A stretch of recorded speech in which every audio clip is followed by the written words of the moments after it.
Ladies and gentlemen, boys and girls, frowners, clowners and nappy browners, welcome along to the Joe Spiver YouTube channel where we discuss books and little else. And you join me on a particularly splendid Sunday. And you also join me on a solitary Sunday as well. Quite often when I come to you on the Sabbath, I have my mother sort of working away in the background, frying eggs or, whatever, ladling up gravy, whatever it may be, preparing luncheon of decent description. And yet she is not doing that today. She is aboard a train to Leeds to go and shop with her girlies because commodity fetishism rules the roost around here. Which means, as I said, that I have some free time and some free space, which is very, very rare. And so I can have topless Slovaks coming in here and straddling yours truly. Anyway, so I do have one small anecdote before we get going proper today. I have the much-awaited review of the first half of George Eliot's Adam Bede. But we must first discuss cycling, professional road cycling, because the Giro d'Italia is... I was going to say afoot, but it's not. It's a finish at the moment. That we had the penultimate stage, but the final competitive stage raced yesterday in Piedmonte up the Colle della Finestra. I do love watching road cycling because as a sort of incorrigible monoglot, an English monoglot, you are given sort of gobbets of Romance languages without, subconsciously, without wanting them. You learn the term tête de la course, you learn the term peloton, you learn the term jettison, and all the rest of it. It's good.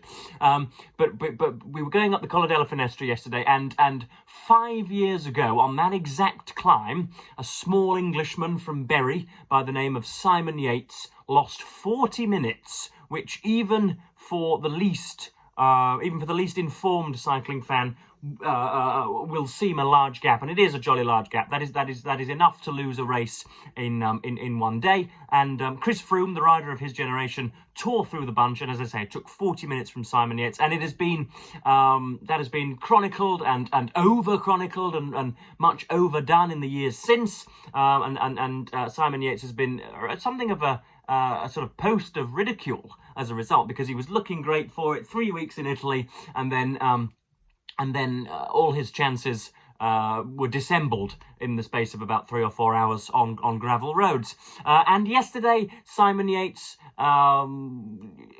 did the same to others on the very same climb, in the very same area, at the very same stage of the Giro d'Italia. He went and put 5 or 6 minutes into Isaac del Toro of Mexico and Richard Carapaz of Ecuador, and so he's sort of reclaimed some of his pride, I assume, because it was I should imagine a point of embarrassment for him losing so much time 5 years ago, and then to return to those hallowed haunts and to as I said, to write the record is jolly nice. And I would recommend that you read any of the interviews with him, and you can see that anything that brings a grown man to tears live on television is worth a watch. So that was a small starter for today, and we must then begin our review. So here we have George Eliot's Adam Bede in this fine, bulky Oxford World Classic. You can see there depicted on the front two people whom I can only take to be the Captain Arthur Donnithorne and Hetty Sorrel, even though none of those painted figures adhere to the descriptions George Eliot gives of them. She's supposed to be sort of reclining and really rather cute and cuddly, when in fact I can't speak for everybody, but I wouldn't really want to cuddle her. And he is supposed to be a sort of somebody I take anyway to be a Jude Law-esque absolute beauty, a son of the old squire, Captain Donnithorne, who is obviously paying her court, but he looks rather too cunning and rather too in control of himself to be Captain Arthur Donnithorne. And so again, we have to consider whether the artists who are commissioned, or at least the individuals who choose the pictures for the front have indeed themselves read the novel, because, as I say, I know that, you know, everything is supposedly everything is subjective in the head, and we build castles in the air, and my Hetty Sorrel is different to a Cuban's Hetty Sorrel, who is different to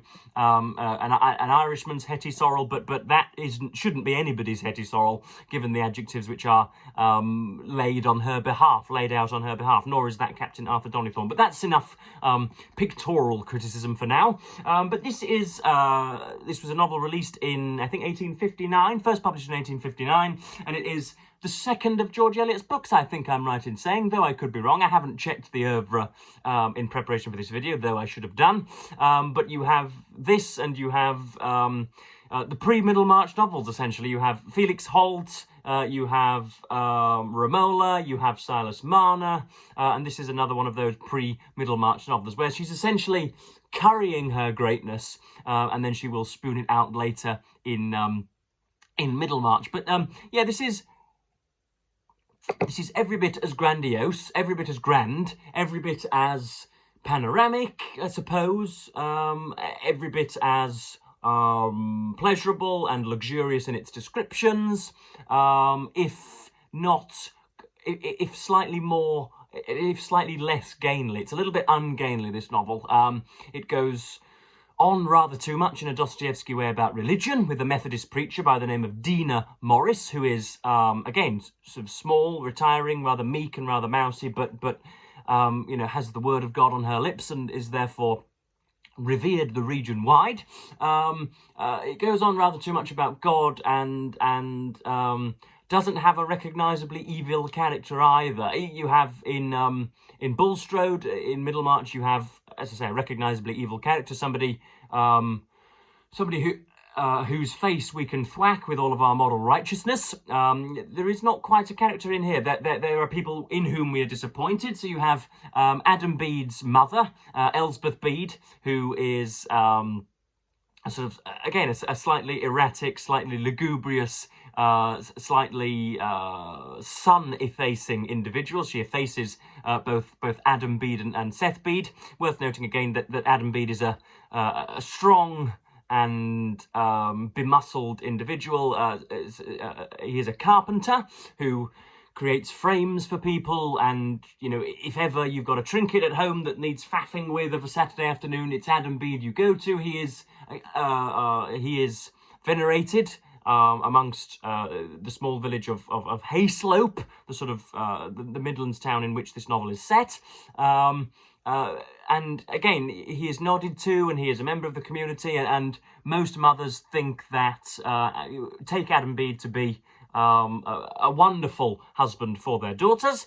But believe it or not, as is usual with novels, Adam Bede fancies somebody whom it is not his right to take. Essentially, you have Hetty Sorrel, whom very many people think would be okay for him, but Hetty Sorrel, the cute and cuddly Hetty Sorrel, does not want him. She has been taken, I suppose, or she has been oh Christ, I'm struggling with the words this morning. I thought that I was going to turn on my camera and wow everybody. She is ensorcelled, would be the phrase, wouldn't it? She is heavily attracted to and lured in by Captain Arthur Donnithorne. And Captain Arthur is the son of the squire of the village. He is essentially the landlord of the entire town, and is the person to whom everybody looks for. He is the person before whom everybody bows. Essentially, he's a member of the landed gentry. He's been to university. He can read and he can write, and he knows his arithmetic also. And so he's much vaunted in the community. And that's who Hetty Sorrel fancies. Of course, Eliot makes it very clear quite early on that both Hetty Sorrel and Captain Arthur Donnithorne know right deep down in the gristle of their stomach that such a relationship between themselves will never be possible. Socially and indeed personally, they think they recognise certain faults in one another. But of course, that unbidden, that red hot passion which hopefully bursts through every single one of us, presenter and indeed audience alike, does not stop for one moment to consider those worldly blockages. It cannot consider any worldly affairs. It just, the heart wants what the heart wants, I believe may be the phrase. And so Hetty and Captain Arthur Donnithorne are together. You know, they steal kisses in rose bushes, and Hetty is left to contemplate a life with him, whereas Arthur knows that sooner or later he will have to what should we say, disillusion her and disown her almost as he goes off. Now George Eliot wants us to know two things, wants to take two things from this novel. First is that we can never know what is in the heart or the mind of our neighbour.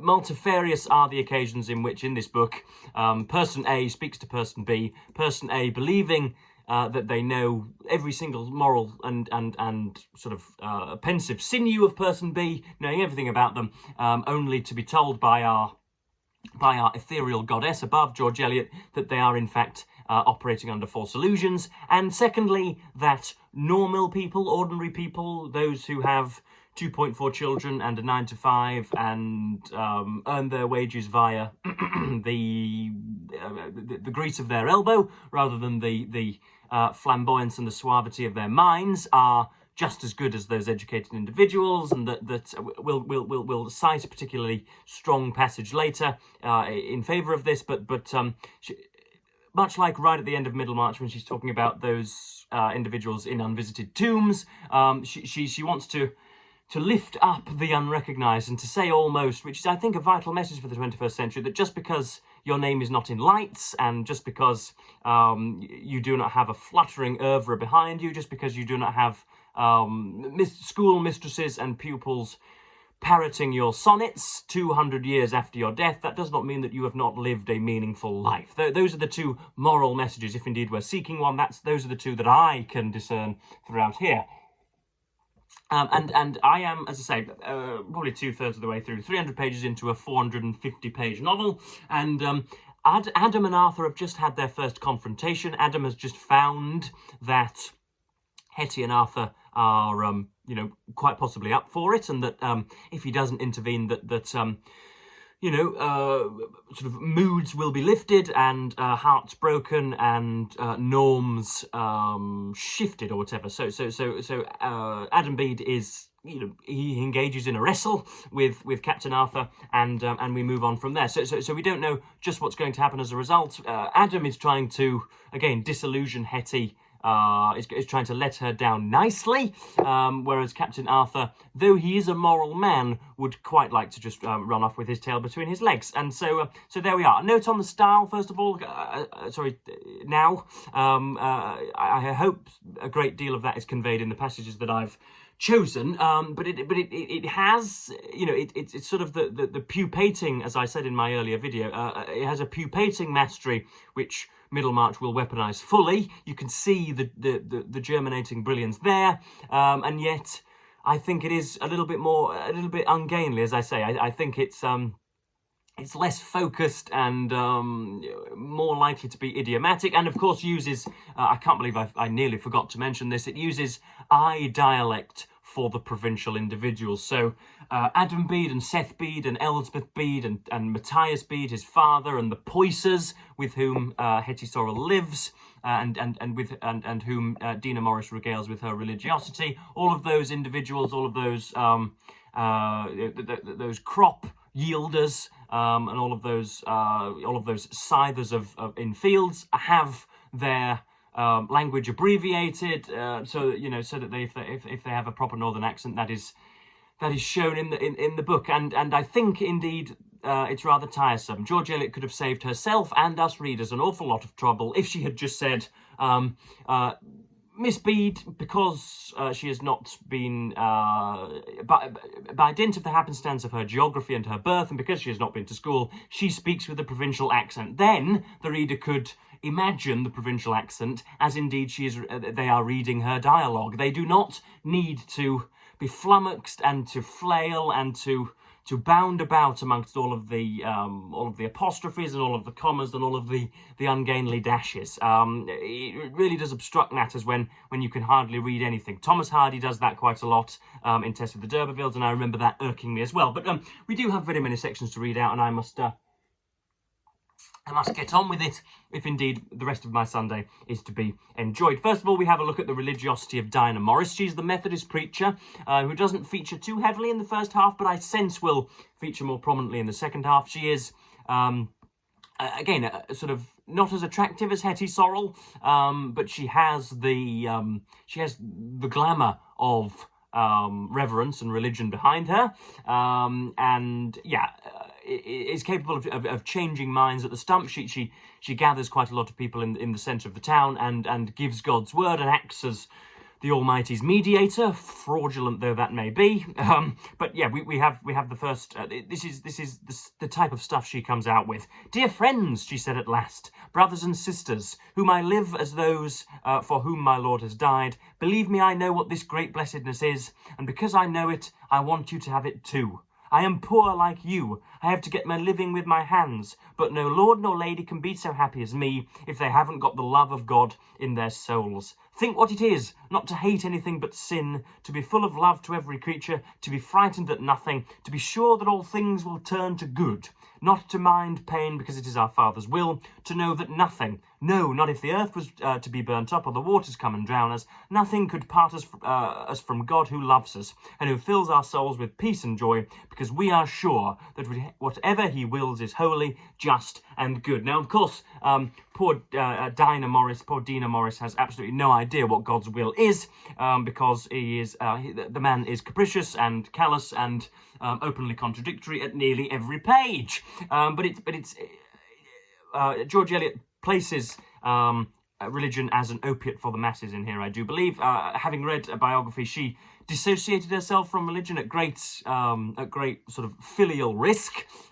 George Eliot was somebody who cast asunder all of the sacraments and lived her life probably as a spiritual person, but certainly as whom we would now recognise as an atheist.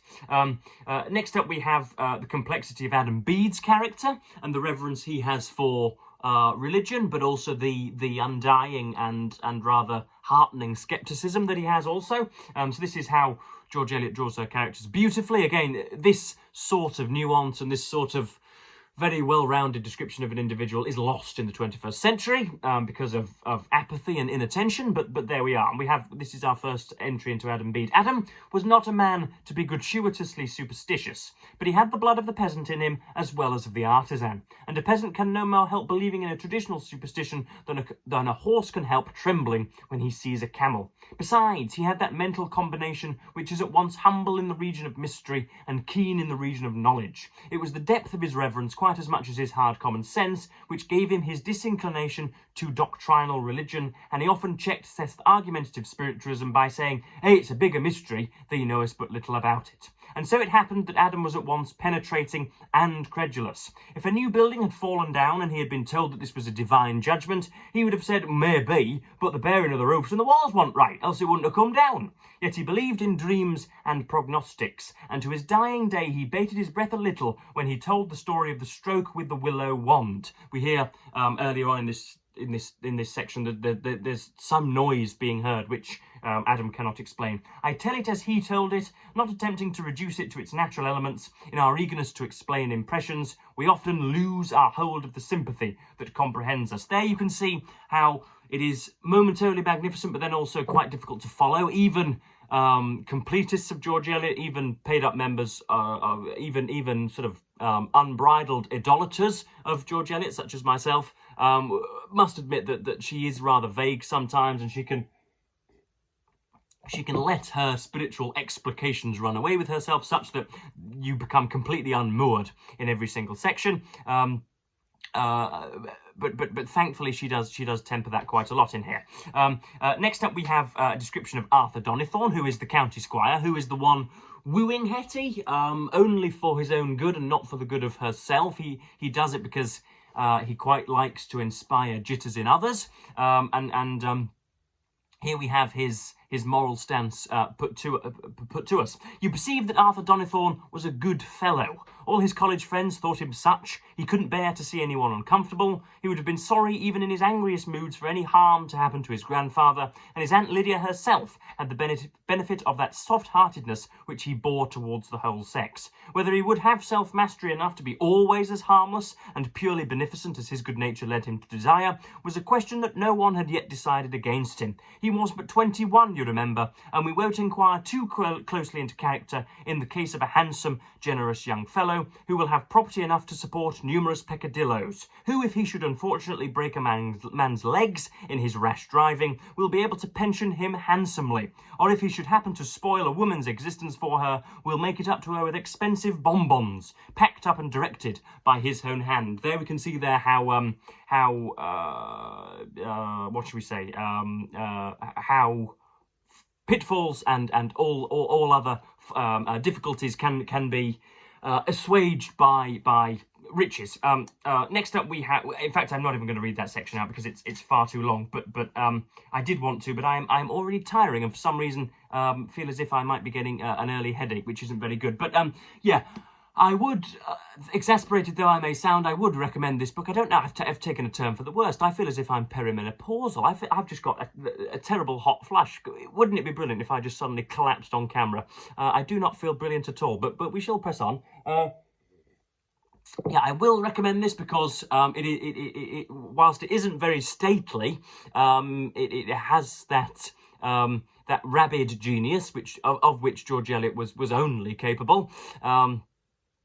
And so, you know, again, if you want to be acquainted with George Eliot's work, you're going to have to get through it. If you've never read a single word of hers, then this might not be the one for you. I hope that Adam Bede gets his woman. I hope that he can indeed persuade Hetty Sorrel to see the light. But who's to say that will be the case? And I hope indeed also that Dina Morris returns to be wedded to Seth Bede, Adam's brother. But you know, whether George Eliot cared about my hopes is beside the point. So yeah, that's Adam Bede. I thought that I would be able to do it better justice, but as I say, I felt marvellous at the start of this video, and now suddenly feel as if I could spend the rest of the afternoon in darkness. Who knows? But yes, that was a review of George Eliot's Adam Bede, and I shall be back early next week doing more or giving you more from the book on diarists. Why can't I remember the title of the name or the name of the book on diarists? Why can't I remember that? Why can't I remember the name of the book? Why has suddenly my entire person dissimulated before the camera? Why can't I remember the name? The Assassin's Cloak is the name of the book that I'll be choosing from. Dear God, this is going to be a difficult afternoon. Right, what a way in which to end. I am, of course, going to thank you ever so much for watching BookTube. Go and calm down. Go and lie in the fetal position in the corner, and hope that the ethereal dominatrix in the sky has a plan for me today. So yes, I will thank you ever so much for watching BookTube, and as per usual, bid you the fondest of earthly farewells.